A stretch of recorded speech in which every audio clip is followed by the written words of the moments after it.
How to activate your CIBC credit card. Hey guys, welcome back to the channel. If you want to activate your CIBC credit card, here is how you can do it.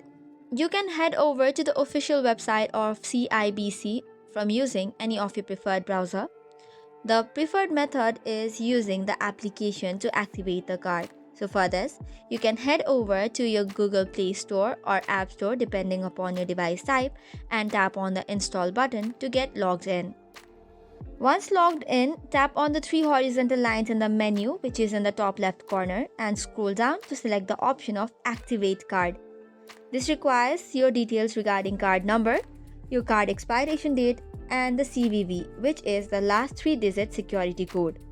After that, tap on the Activate Card button and your credit or debit card will now be successfully activated and ready to use.